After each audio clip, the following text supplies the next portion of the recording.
Hello, everyone, and welcome back to Tech Leaders Hub. So good to have you here today, and so good to have our guest, who today is Keren Chavkin, CEO and co-founder at AIME.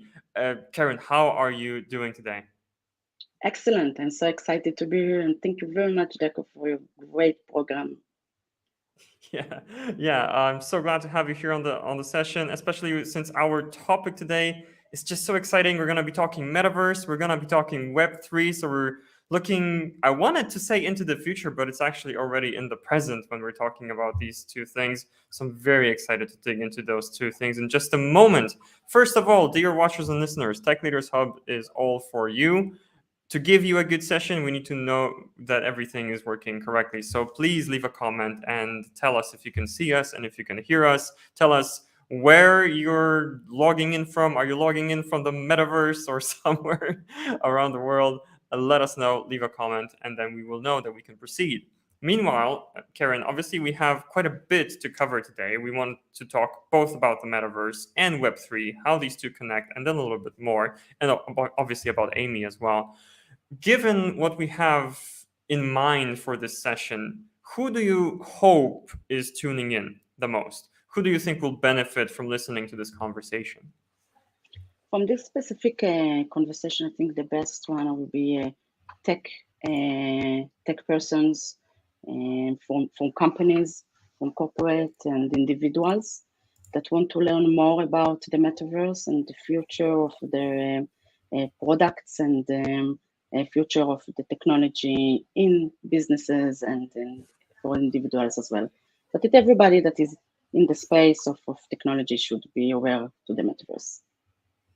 Yeah, exactly. That is very much the one of the main thoughts here is that even if you're not planning to invest in Metaverse or Web3, you should definitely be aware and get educated. And guess what? If you're on this session, then you're well on your way to get educated.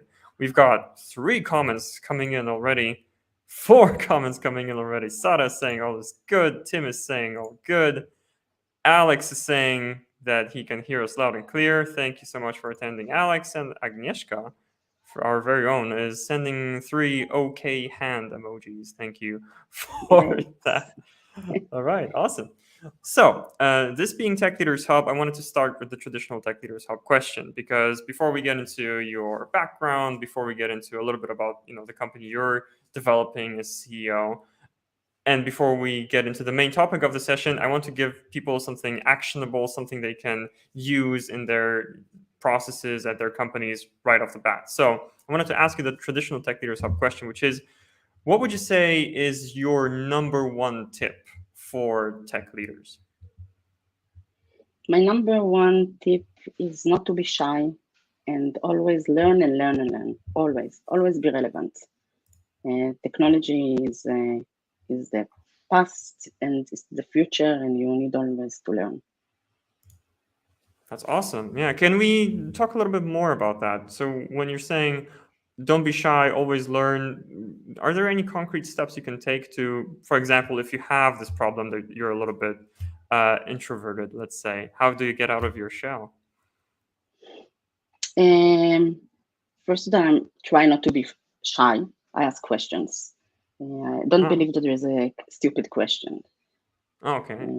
I believe that everyone can ask questions, and it's important to ask questions. Having said that, you need to be a self-learner as well. And the self-learner is to read, is to see podcasts, it's to have to be in an environment that you have people that are smarter than you or have more knowledge than you, in order that you can learn from them, not to think they know everything. Even if you are the best tech person, there will be always something new, and it's a part of my life DNA and everything, not just in tech. Yeah, that makes a lot of sense. So one more follow-up question then. Do you have any tips for finding those people, the people that are smarter than you, the people that you can learn from? Have you had anything that has helped you find people you can get inspired from? Yes, of course. First example is this session.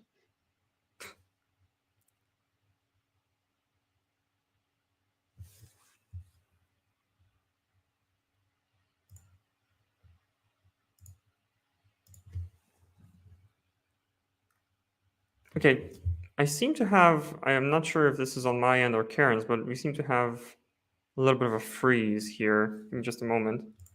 Oh, I was freezed. Yeah, okay, you're back? Yeah, yeah, I'm Okay, back. Don't know awesome. what happened. So this is a example for not to be shy. If you want to ask a question, you want to connect, you want to have a private call, you're always open, always you can try. The worst case scenario, I will say, no, I don't have time for you. But Yeah. always you can learn from each other and to be relevant. Yeah, I really agree with that. You know, you would be surprised at who is going to say yes to you if you only ask.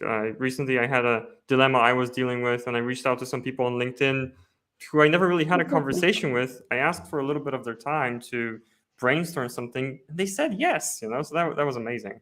I think it's also important if you're trying to reach somebody who's an inspiration to maybe to build a relationship before you reach out. You know, maybe you leave some comments under their posts, engage a little bit, show up in their feed a little bit before you ask. Yeah. That's worked for me at least. Exactly, and I calling it the connecting the dots. It's not my, it's from Steve Jobs. That you need to do a network for yourself, and you never know what dot will touch another dot. So even if Yeah. you are inspired from a specific person, you can be in a surrounding in an ecosystem, and then the dots will connect each other. Yeah, exactly.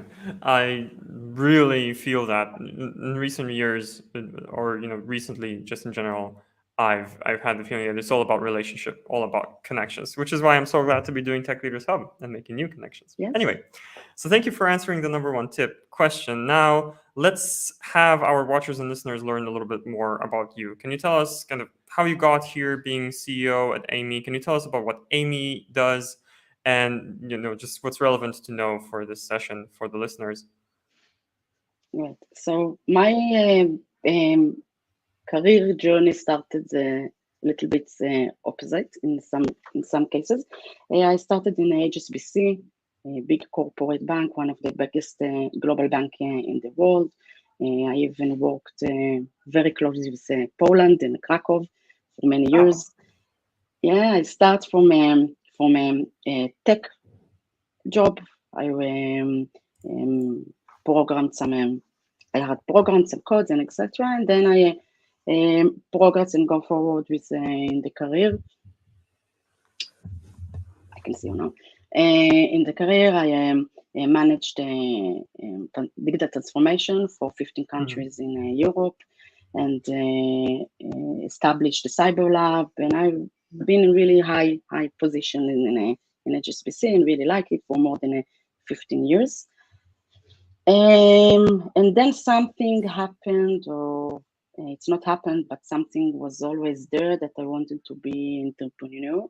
All the time, it was in the back of my head that I want to do new things and to create. And it was kind of um, something that was all the time in my job, in my daily job. I was create things, establish new things, and etc. But I didn't have the courage to move and to do this great move, especially because I was the main reason was because I thought that I'm too old for that, and it's Huh. to be entrepreneur. It's only for young people. Um, that how can I now be entrepreneur that from payment perspective and the salary and etc. going to be downgrade. Maybe I'm going to do a big mistake to my family and to myself. As it's people Mhm. in your position just want to relax and not to bring more stress to the world. And it took me about 3 years to have the courage. I saw lots of startups and entrepreneurs. I saw a great success and big falling down. I saw colleagues that did all the round and went out from the corporate to startups and come back to the corporate. I was Yeah. very afraid from a failure. But in the end of the day, I understand that it doesn't matter what others do, and I'm going to do my own journey. So 5 years ago, I left HSBC, and I started as an entrepreneur in some in few startups. In the beginning, it was as a CEO, then in co-CEO. But it's still, I said I didn't did this big move just for that. And then about 1 year ago, with my co-partner, I decided to found a company. And I wanted to do it something that is very new in the future, that is going to change. And I have the opportunity to be part of the community, the bigger community that will design the new thing. I really believe in it in all my environment that diversity is very crucial, especially in diversity. I don't think just the gender, but from age perspective and experience. And if we are going, and we'll speak about the metaverse, if we are going to design the new internet or the metaverse, I think that all of us will be part of it, and cannot be designed or programmed only by a group of very smart young programmers. It's not good for us. It's great, but not enough. Yeah. So I decided. Sorry, go ahead. I was just curious. So, out of all of the things that are new and exciting that you wanted to get into, why did you decide to invest yourself, your time, your effort in the metaverse? Great questions. The first thought was that, okay, you are great in fintech, you are very experts in technology and finance. Go, where are your crown jewels, and where is your big insight, and etc. But finance, and I'm a finance. Finance is part of myself. I feel that there is nothing new there. It's great. It's part of the economic. It's the economy. We need it. It's a must, and etc. But I wanted to do something that is new, and something new. You call it like a red ocean. When you don't have something there, that you don't have enough competitors, and you don't have enough knowledge, and the market is new, and etc., which is the most risky. But I wanted to be there. So I thought, what is there? It's what was before the metaverse. I start to think about the new internet, the new communication, together with the digital banking, by the way, the mobile, and etc. I understand that there's going to be a big change of interface. I saw the kids that are living different from us, my kids definitely, from a technology perspective and communication perspective, and I want to be relevant. I want to be part of this. And then something happened. I was not alone, by the way. It was dream of my colleague, which is the CTO, and something happened to us. And Mark Zuckerberg changed the name of Facebook to Meta, and then we were not just something that is just a dreamers, but or visionaries, but it was become real. Yeah, definitely. That pushed. That change definitely pushed the metaverse into the kind of the mainstream conversation, right? So I really want to dig in more into this, but just one last stop before we get into that. Can you tell us a little bit about AIME, what you do, how you fit into the metaverse story? Sure. AIME, it's an AI tool into the metaverse. As for now, there are multi-platforms of metaverse, and the main of them, like Decentraland, the Sandbox, Facebook Ozone, and etc. There are lots of them, Spatial, and you don't have a way how to bring life into the platforms. It's not unified. You have so many platforms, and it's without life. You have great 3D designs and great avatars, but you don't have a life there yet.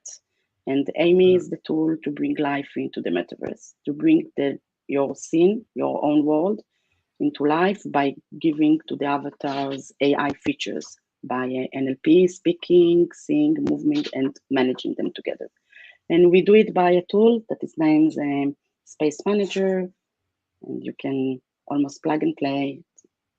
manage your screen, your scenes, your room, your avatars. You can put inside NPCs and etc. So you bring life into the metaverse, into your own world. Interesting. So if I have, my own world in the metaverse, my own kind of platform, a space for people to be in, does that mean that I can use AIME to, for example, add NPCs in there so that it kind of gets populated with more characters? Am I understanding that correctly? Yes, you are understanding exactly what it is. I must say that we are agnostic for platforms, but for now I invite you to start and play in our AIMEVerse, because not everything is possible yet in all the platforms. Mm-hmm. But yes, definitely. And then you can take it out to your. We are still in beta. We are a young startup, but really we'll be happy if you to try and use it. Okay, so there's more to dig into here, but I do feel that for some of the watchers and listeners, maybe we should go back to the basics for a little while before we continue. I agree. So I wanted to ask you, obviously, you knew this question was coming, for the people who are not super aware of it, maybe they heard the name, but they don't exactly know what people mean. Could you help those people out by giving a little bit of a definition of what the metaverse is, how it's usually understood, maybe how it's misunderstood? How do you define it when you're asked about that? Yeah. So like I said in the beginning, there is no stupid question, and don't be shy. So if don't be shy to ask what is metaverse. In addition, I can promise you that if you will ask 10 expert people in the metaverse, you will have 10 different answers, because it's a new area. So everyone thinking and explaining it differently. But in the end of the day, metaverse is the same like from the gaming. It's like Fortnite. It's a virtual world that take the physical world and bring it to a new internet. The way that it works normally, it's by Web3, that it's distributed technology. So if you ask what is Web3 and metaverse, in really high level, Web3 is the technology, metaverse is the application itself. And you can use it by VR or AR, or even by your mobile, or you don't need just to be in a really virtual world. It's better, it's more experience, and the user experience better, but it's still, the technology is the same, and it's still a metaverse. So it's a virtual world. If you already know about Minecraft or Fortnite for kids and etc., it's the same, but for adults, but for business cases. Minecraft is for adults too. Yeah. Yeah. So okay. it's and it's the evolution. It's evolution of the new internet. We used to the Web 2. We used to work with a keyboard and a mouse. All the interaction of us will be by keyboard and the mouse. If I want to write something, I need to use my keyboard or my mouse. If I want to take a copy, to every operate that I want, and this is what the operation systems know to recognize. She knows the operation system knows to receive only keyboard or a mouse. The metaverse, the Web3, can receive as an input more features. It can that are AI features. For example, we can use gesture, we can use audio, we can use computer vision in order to operate the metaverse or the Web3. So this is the big difference between, in a very high level, between a Web2 and Web3. And the metaverse is the application, is the way that we look at it and play it. And it's in a 3D world, very attractive.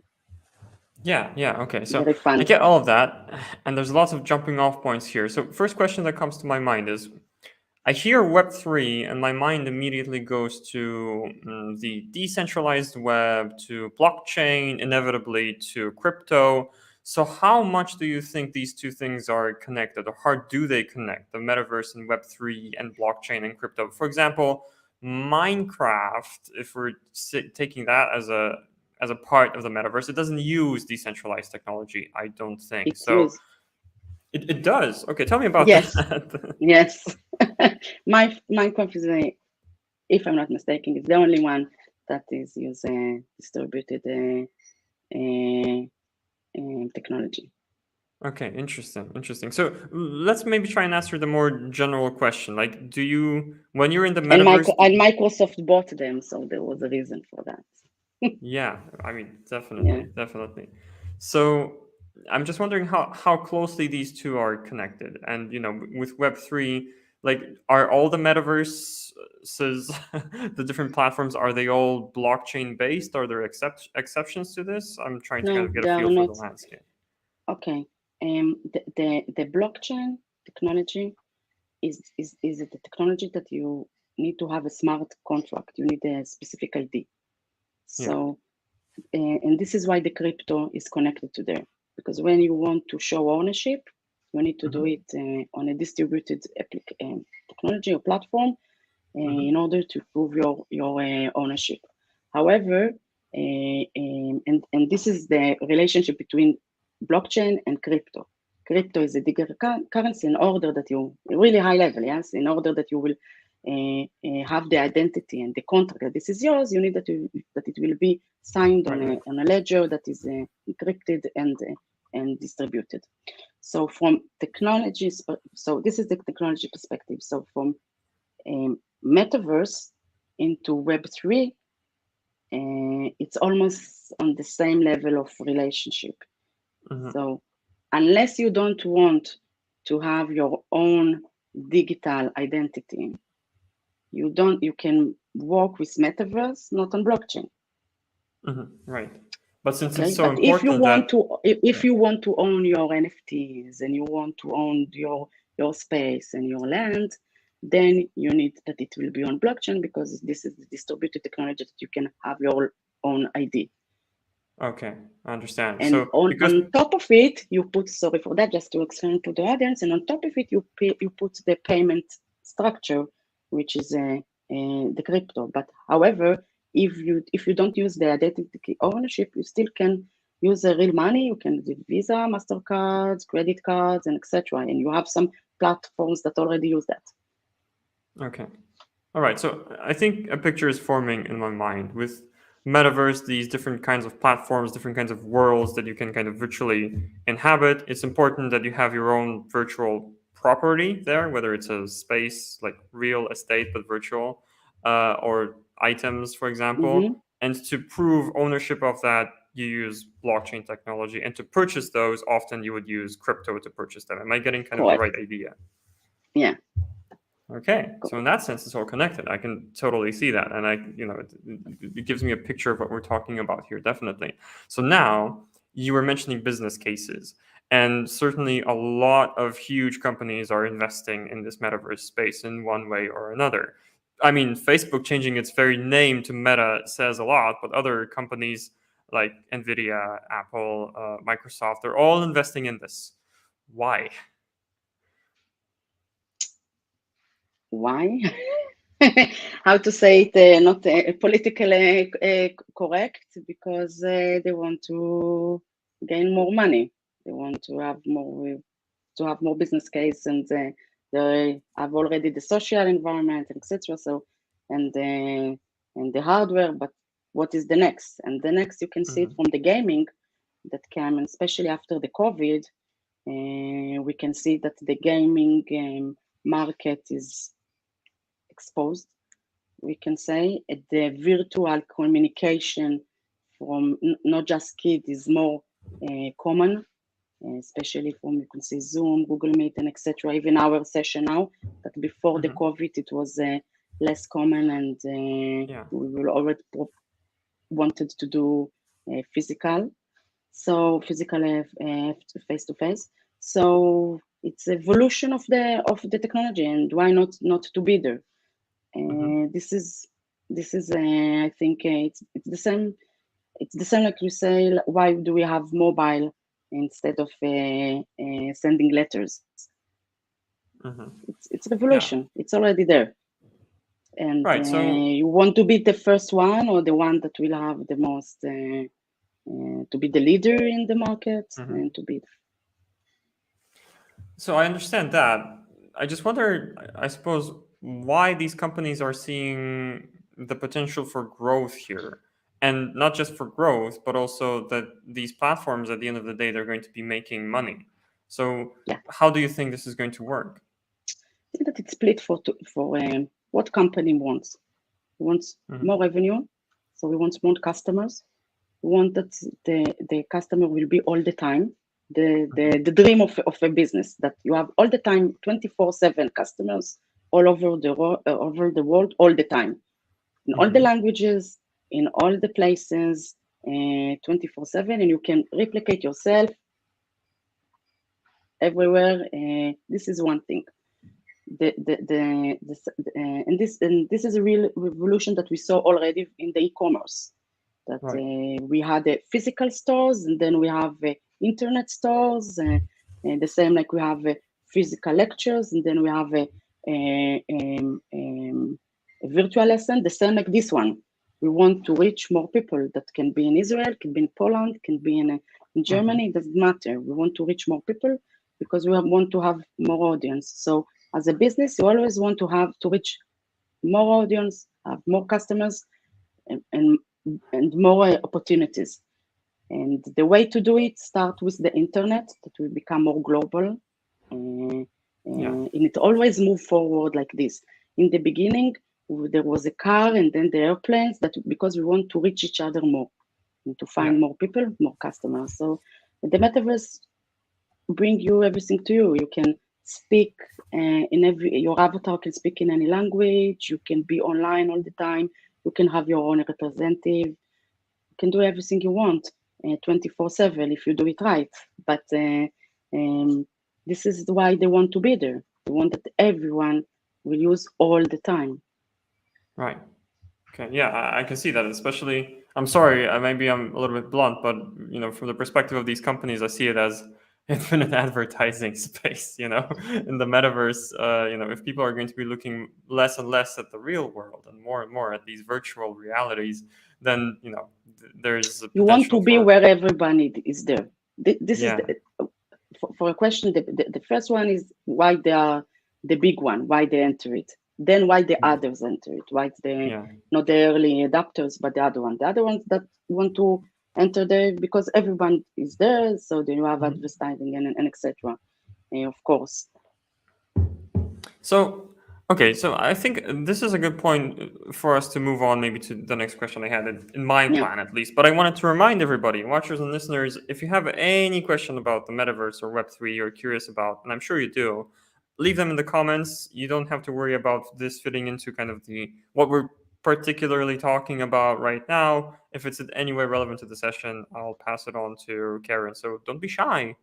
I think we mentioned that at the beginning of the session. Don't be shy, ask your question, and we'll try to answer it. Meanwhile, my question is the kind of thesis that we came in with here is that even, if you're a regular business, you're not Microsoft, but you're a regular business and you were not thinking about the metaverse or Web3 in any way, that you should still pay attention because it still might impact you. So can you expand on that? Why should regular businesses, even tech businesses, even if they're not looking to invest, why should they pay attention? How could they be impacted by this? Okay, great question. It will be impact because the customers will be there. So they need to know where is the market there, where is the market, and are their customers. If the customers are, it's the same like exactly almost the same like the e-commerce. If you have a store, very simple use case, you have a shoe store, and you have only a physical one, and you don't sell it online, you miss customers. So customers will be in the metaverse, not now, but we believe that in 4 years, and you want to be there. You want to be where your customers. So if you can sell shoes in your physical store, in your online store, the next level, you want to sell it in the metaverse. And I can give some example for that. Very nice one. For example, Gucci. Why Gucci has a physical store, which is very expensive. Then they have an online store, and one of the first one that opened a store in the metaverse. And the the funny, or I don't know how to say it, a thing is that in the metaverse, the bags are much, much more expensive than in the physical world. So interesting. Yes. For example, there is a bag of Gucci that in real store or online, they sell it in $1,000. And in the metaverse, in their world, they sell it on about $4,000, multiplied 4. Wow. Why do you think that is? I don't think that it will be always expensive more, okay? This is example just to see that even Gucci and everyone is there already because they know that they're customers. There is another layer that we didn't speak about. It is that the digital world of the new customers and the metaverse. When you have your own space and etc. There's for people there is especially Gen Z and etc. The appearance, the digital appearance is very important to them. So if their avatar has a real Gucci design of a bag, and it can pass in the worlds and in virtual worlds, and so it shows your personality. You are a Gucci person, and this is your taste, and etc. So you want to pay for it. You know what? I feel like I need to fill in one piece of info here, and this is entirely my ignorance. So you're saying companies like Gucci are selling their products in the metaverse.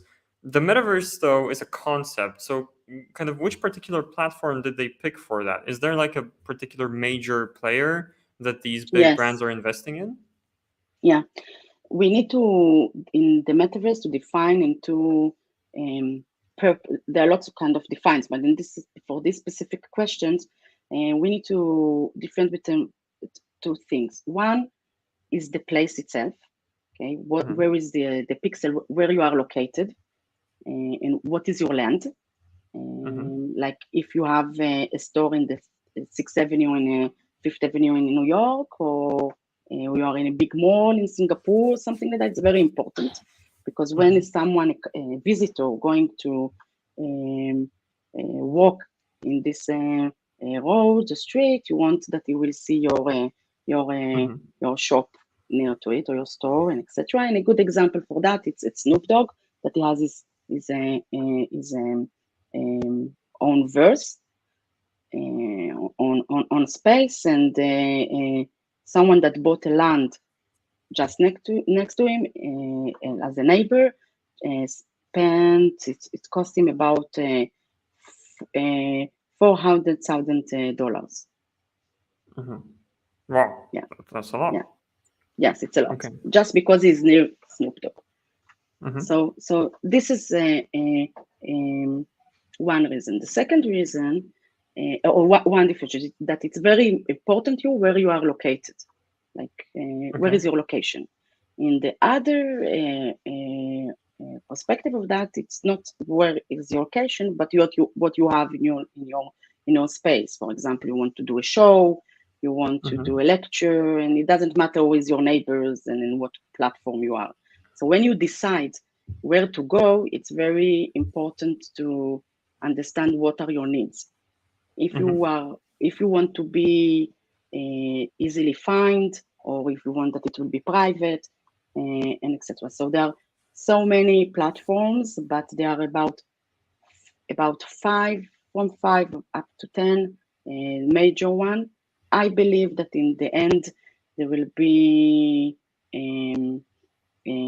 just few big companies that will be the platform, but you have a lot of rooms inside the platform. Right. Okay. So there's going to be, yeah, I see that, because ultimately, but this is one of the pain or the challenges, that you have so many platforms, not unified dashboard, non-unified tools yet. Yeah, I see that. So right now, if somebody, is really like me, not very experienced with this, and they want to see the metaverse, experience it really, how do you actually do that? Where do you actually go? Do you go to, is Snoop's place? Is it in Decentraland? Is it somewhere else? Yes. Does he have his? It's in Decentraland. So is that the big one? I'm trying to get a name here that people it's in a sandbox. Yeah. Okay. Yeah, you have two main one. You have the sandbox and the Decentraland. they are more a gaming experience, very low poly characters and design. However, if you go for if you want more a realistic design, you can go to Spatial, for example. It's a new platform, but it's very user friendly. One of the things that is very important to understand, and coming back, not to be shy, is that it's we are no. I'm, for example, not a gamer. I was not a gamer. I'm too old for that.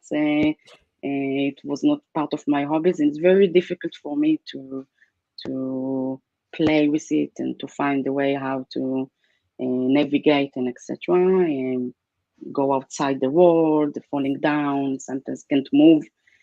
So it's very important for you as a beginner, what is a kind of your expert and expectation. Because if you are being an gamer, so it will be very easy for you in some of the platforms. If you just want to see a realistic experience, go more for Spatial. It's a good platform, but you are limited in each one of them. You are limited in as for now. Yes, it's in the beginning. Yeah. You are limited in. Okay, so it feels like for now these places, maybe you correct me, right? But I see them as kind of places to hang out. Maybe the younger generations are there, instead of spending their time outside, hanging around the park or something, they log into the metaverse, and that way they can hang out with people who are very far away, physically speaking, right? I'm worried, on the other hand, about not worried. I'm curious, rather, about the world of business. So, for example, is it happening right now? And again, I'm coming in here from a little bit of an ignorant perspective, but maybe some of the others watchers and listeners can relate. Is it already happening that there are, for example, business meetings in the metaverse, workshops in the metaverse? It seems like what Meta, the company, previously Facebook, they're kind of pushing this vision of work getting done in there, of people kind of meeting there, also maybe having like an office space there. Is that already happening? How do you see that? Yes, it's happening, but you touch on a really good point in the metaverse. Most of the platforms for now are very beautiful, very designed. You can see people and etc. But from personal perspective, and especially from business perspective, it's very boring, to be honest. When I go to the Gucci gallery in Spatial, for example, which is super designed, very beautiful and etc. I can see other people there, but just to meet people, there is no business case there yet, and it's very boring for me. What is missing in the metaverse, and I think this is the main challenge for the metaverse, is the business use case to come. And for example, a business use case is that in the same, like for example, this session that we do now, we can do it in metaverse, and together with an AI tools and together with the services, we can input in the conversation an avatar of the two of us that can speak different language simultaneously, that can answer questions. So it can be in German, in Hebrew, in Japanese, in English, in Polish. It can be, so this is the advantage for a business in the metaverse. You can feel the almost the same like reality, but virtual, and you can do everything you can imagine that you want. You can be 24/7, you can answer questions together with an NLP models. You can do the same face recognition that I have into our avatars and etc. So imagine that as a business, you will have the same interview with different person, and the avatar will learn your type of questions and do the conversation instead of you. Oh wow! Okay, let's call that a nervous laugh on my side. But it will be yours. It will be your face in the good way. Okay, your kind of questions, your people that you decide. It will be your ownership, your revenue. It will be yours, but it will be you all the time.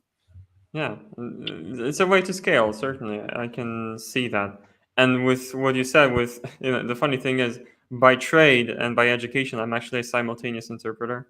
So, what you were talking about this NPC avatar providing, interpreting during the session, into other languages, that I can certainly see gradually happening. And maybe it will be like that. It will have like a space where this conversation is happening. People can kind of walk up to that space, start hearing the conversation, and there's an NPC there, and they can ask, right? Is there going to Exactly. be a recording? Yes, there Exactly, is. exactly. And take more, think bigger. Think that Mm-hmm. a McDonald use case, for example. Okay, Uh-huh. you have a place, a metaverse, your own space, and someone come and ask questions, and you want to ask if you, and it's a kid, and he doesn't know how to read or how to write. You want to do it in different language, and you can speak with the avatar by himself. You don't Right. need to, Yeah. to say, wait, I need to ask if there's someone. No, please write. I can't hear you. I can't use the phone now. Um, or you are in different country and you want to order and you don't understand something. So it's very, Mm-hmm. it's always open. If you want to, but it can be always open. Multi languages, multi things. You want that it will be, for example, you have your own space, but you need to be there. As for now, you need to be there in order to have to speak with your visitors. But maybe you want to put your NPC in McDonald, for example. I just give a McDonald example because they already have a space in the metaverse. Um, Mm-hmm. so you want that there will be an NPC representative of a McDonald's person, someone that can sell you whatever you want. The same for Interesting. Gucci and the same for banks, by the way, and all the bigger industry for cars. You can see IBM is there, etc. You have to Mm-hmm. instead you want to have questions with a salesperson in person. You Mm-hmm. can ask his avatar and he can open the car and show you things and etc. You don't need to wait Interesting. for him. It can be in every language So every time. this makes me curious because obviously, you're well versed in this. You know a lot of different use cases of the metaverse. And some of these, people watching and listening have probably heard about, but is there something that is for you a particularly interesting use case of the metaverse? Something that, is maybe important to you personally, or just maybe very interesting or very surprising that you might want to share here? Because I feel like it's still such an unexplored space, at least, for me, that I wonder what else are people using the metaverse for that probably is not talked about. Okay, so for For me, I'm agnostic for use cases if it's good. Uh-huh. Okay, not for of course, you will gambling and porn and etc. You can find in our, but it doesn't matter for me if it's for education or finance or banks Mm-hmm. or shoe shop. Uh, Mm-hmm. um, for me, what is important to me is that the experience itself will be very easy, Okay. that it will be for everyone, that everyone can use it, uh, um, that it will not be just gender or age place, that everyone Mm-hmm. can use it. And this is, I think, the most important. And use cases are, I can give you some use cases that I like. Uh, Sure. but there are very more, so there are lots more. So, for example, a use case of onboarding of a new employee. Ah. Okay, I have a new office, for example. I'm a big company. I have a new office. Sorry, I have office and new employees that onboarding into the office, and they want to know where are the toilets, where is the kitchen, what are the working hours, etc. And they have some questions that they want to ask that they are more personal or sometimes are not appropriate. Or maybe you're shy to ask them with, for example, you want to ask what is the normal time for lunch, Is there who is smoking that I can part with him to go smoke? What is the normal hour to go? What is the last, and etc. You want to ask lots of questions, and but you don't want to ask it personally. You want to meet other of your team member or of the company, so you can have like a metaverse space with all NPCs, avatars of the employees, and you can go and chat with their avatars and ask what are their hobbies, how many kids they have, and you don't need to be embarrassed. It's not too straightforward because it's part of a game. So this is a really nice use case for employee onboarding. The next level of it is to, of course, input all the procedures and the procedures and tests and etc. Because in most of the big corporate companies, the onboarding process is very, very, very slow and sometimes not friendly. So it's a nice use case how to do it in a corporate way, a nice onboarding. Maybe you can design your own avatar when you are coming into the office, when you're a new employee. It's going to be very fun to bring the fun to the work and to the business. Another great example, a use case, it shows music concerts and etc. Wow. We have some very great example use case on our platform. The main purpose normally of the artist is to have engagement with his audience and his fans.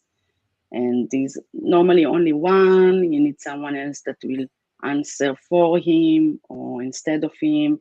You need to be in every language all the time. And the use case that you have a space of your favorite artist or musician, and you can ask him questions.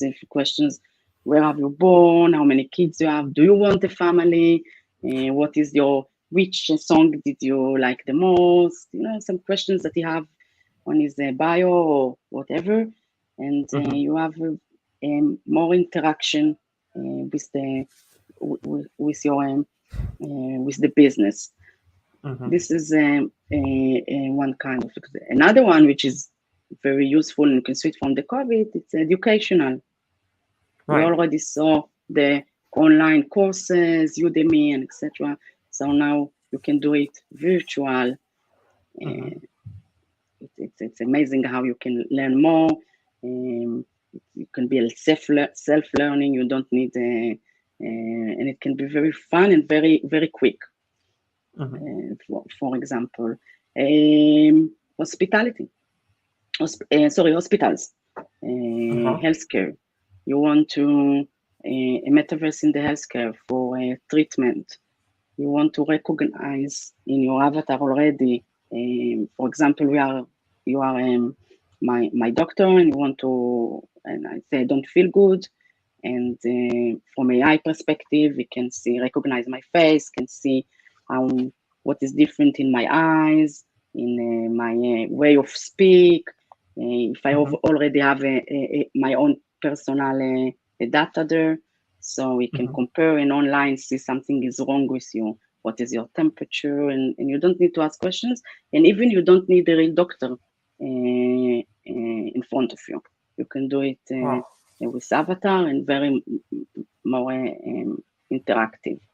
That use case. It's going ongoing. We need to take sector and talk about the business use cases.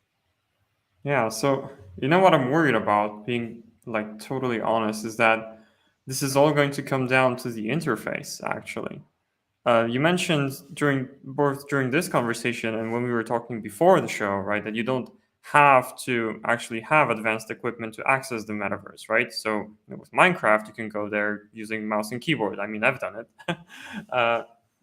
But now you're talking about use cases like healthcare, for example. And for that to work, you really need, I suppose, advanced equipment at home, right? To be able to actually have your face analyzed or have these vital vitals kind of data, you know, able to be accessed by either the doctor that's on the other side or an AI that might be on the other side. So I suppose I'm going to ask a bit of the question I'm meaning to ask is, how much do you think the actual equipment is going to be important for the adoption of the metaverse? Should we all be looking at getting these, you know, goggles and other types of interfaces? Do you think this technology is going to be miniaturized in some way? You know, we're in the year 2022. What does 2032 look like in that sense? Okay. Thank you that you think that I can know the future, but I think, and I really believe in it from my personal point of view, that the equipment is very important, is crucial for that. However, I think that in the future, not now yet, and all the big one will go there, the metaverse equipment will be our phone. This is what I think. It's our communication, it's our camera, navigator, everything. So the phones itself will be better. They will be better, they will be stronger, and the hardware inside them will be much more powerful. Because the phone is already there. It's our payment method, it's our communication, navigation, and if you have a conversation with your doctor, you can use your phone. Right. Okay. And the phone will be able to do a lot more than it can right now. It will be able I think to this is the right more. way. We can see that there's Google Glasses and Apple there, Yeah, and sure. everybody there for the equipment. But in order that everyone will use it, I believe that it will be in the end of the day in the phone, not glasses in the phone. However, the glasses itself, when you want to have a 3D environment, it will never, you need the glasses. But Right. Someone need to invent it, the glasses inside the inside the phone. Yeah. Yeah. But it's something you don't need another equipment. I think that it will be the same one that you go with it. However, the revolution with the phone already came. In the beginning, it was just a call phone, then chat, then navigation, then payment. So the next one will be the metaverse. That's my belief. Yeah. Okay, interesting. I never thought about it that way, but our phones have been getting more and more capable, so that's entirely a possible scenario. So, thank you for sharing that vision. So, we only have a few minutes left on the clock here. So, by the way, watchers and listeners, if you have additional questions, it's a good time to ask them. Certainly, I still have a few on my list though, so I'm gonna ask. So, I'm seeing it like this. You know, previously when I was logging into a video game, let's say, I had an avatar there and I was kind of attached, right? But that avatar was not me per se. You know, it was a character I was playing, etc. In the metaverse, it really seems like it's one to one. You know, this person that I'm logging in as, it's almost like me. You know, I'm buying clothing, I'm buying items, you know, apparel, etc. So I wonder about the security concerns here actually, because it feels like, and I wonder if there's anything kind of in place here already. What would you say to somebody who's worried that, you know, if I invest my time and kind of my identity in the metaverse, all it takes is for somebody to learn my password and they can become me in this virtual world? Are there any security measures in place, or is there something that you need to do as a user of the metaverse to stay safe? He's totally right. You need to be very careful. It's the same that we have a kind of a standard that you don't you don't enter to unsecure the in a website. You need to see the SSL, for example, and if you see Yeah. it's not secured, you don't enter it. So I think that there will be a standard for cyber security in the metaverse. I can't open two companies. I come from part of my background is the cyber domain, is in the cyber domain, and I really think that the cyber companies should enter into the metaverse, because it's not just for cyber attacks and identity thieves. It's even for harassment and behavior, safe behavior and safe space. So yes, safety is a good and important issue. It's possible. We just need to put it on the table in order that it will be important to bring more cyber companies into the metaverse. So satisfy my curiosity here then. You're saying more needs to be done. So how do things work here right now? When you log in, is it actually, username, password, or do these metaverse platforms already use something like face recognition? How far are we here? No, it depends. It's there are some platforms that are very connected to your crypto wallet, okay? Because it's very blockchain oriented. So you are recognized by your MENA wallet and etc. So you need a digital currency, kind of a digital currency in order to enter there.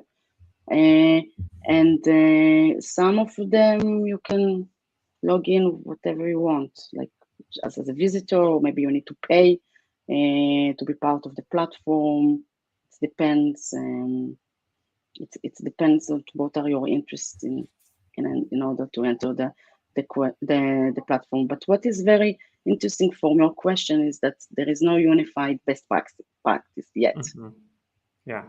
This is why I think that there will be some big companies that will be the big players in the market, and they will be the most secured, and we know how to log in, and etc. And what will be interesting inside it will be the tools itself. Yeah, I suppose one thing that I'm getting from this conversation, as it's kind of nearing the end, unfortunately, is that there's such a huge potential for innovation in this space. So many little or bigger issues that are still either not solved or solved in this kind of old thinking kind of way. So that's really exciting for the future. Right, so we're almost at the end of our time here. I do have one comment coming in that I wanted to address, and after that, I suppose we'll go into kind of the final announcements and goodbyes, unfortunately. So Micha was saying, and it is a little bit of a criticism of the metaverse to address, I suppose. Micha is saying, so it looks like we do not have sufficient equipment yet on the market for using the metaverse in a way that gives us any advantages comparing to current solutions. What do you think about Micha's message here? Is that correct, or are there some cases where the metaverse actually provides us the advantage? Yeah, I disagree. I agree if it depends on the use case. If you want that everyone will use it, yes, you are right. But the equipment that we have already is great. If you put the VR or AR equipment, it's really something that it's the future, and it's incredible. However, it's very expensive. So I think the barrier is the cost of it, and not the quality of the equipment. Of course, it should be much lighter and maybe more accessible. But yes, it's a great equipment. I think it's enough. It's good enough. Right. Yeah. Okay. So when the cost somehow gets lowered, and when the adoption is a little bit broader, that might open up new opportunities. I suppose that's where we'll finish this little thread. But Michał, thank you so much for sending over the question, and certainly if there's a need, maybe you can continue this over LinkedIn DM or whichever way you want. All right, so the hour passed by really quickly, unfortunately, and we're at the end of our session now. So I wanted to ask you, Keren, first of all, thank you so much for spending this hour with us and sharing what you know. Do you have any announcements for the audience? Anything do you want people to follow you, AIME, anything, or maybe a broader announcement of what these people should be doing about the metaverse? Anything you want to still share as we close off the session? Yeah, you are all invited to connect, ask questions, follow me, and to see our great space manager that bring life into the metaverse. And in addition, I would like to encourage you to, like I said before in the beginning, to ask questions. They are a great community. I am part of a great community that was built as a meta builders in Israel, but they're going to expand globally, and it's very important that it's a community that you can ask whatever you want, find partnerships, just meetups and etc. And I really believe on connecting, because at the end of the day, the metaverse and everything is about the users, and as much we will use it more, and we will do it better and good and useful. So I really recommend to do that. So that's something that the watchers and listeners can certainly do. For example, look up the Meta Builders community and engage there to learn more. Yeah. Would you say are there any other places that anybody who's interested can go to learn more about the metaverse, for example? Yeah, Nvidia has lots of nice courses if you want, very really good ones. Some of them are more tech, but they are great. There are lots of, I don't want to miss anyone, but there are lots of great people that write great articles about the metaverse and news and etc. But just be aware. Just be aware. It's all over. It's really all over. Okay, well, thank you for that. And certainly, if there are more detailed questions or if people want particular links to particular articles, reach out to Keren, and I'm sure there's something there. And last but not least, if anybody watching this session is not familiar with STX Next, who is bringing you Tech Leaders Hub, just 2 words about us. We're Europe's largest software development company that specializes in Python. We've attracted some of the best talent in Poland, developers, designers, machine learning experts, DevOps, and much, much more. So if you're looking to build a software product, even if it is connected to the metaverse, you can contact us. You can get a team of developers, designers, etc., a product team from us, and we can help you build your product. There's honestly a lot that we do. Go to stxnext.com to learn more about it. But just remember that if you're building tech and there's a Python component to it, there's definitely reasons to talk with STX Next to see how we can speed up your software development and help you avoid certain traps in this process. So stxnext.com for that. For more Tech Leaders Hub, first of all, follow STX Next on LinkedIn. This is where we are the most often promoting Tech Leaders Hub. Also go to techleadershub.com, where you can subscribe to our newsletter and get updated about upcoming sessions, and you can also view all the previous sessions. Tech Leaders Hub is also a podcast. We're on Google Podcasts, Spotify, Apple. Look us up and you'll find more good content like this. And unfortunately for this particular session, I suppose we're done for today. Thank you very much, everybody, for participating in the comments. Thank you again so much, Keren, for being a guest on our show. And do you have anything more to add, or shall we call it here? We can call it here. Thank you very much. Right. It's a Thank you so pleasure much. for me. Yeah, it was a pleasure too. And certainly I learned a lot from the session. And I think I'm going to have to give these platforms a little bit more of a try. I really have a taste for it. Anyway, that's the end of our broadcast today. See you next time. We actually have a few sessions lined up. Most likely you'll be seeing us again on the 15th, but that session is not entirely confirmed. Just follow STX Next on LinkedIn. We'll keep you informed. That's it for today. Bye-bye, everyone. Bye.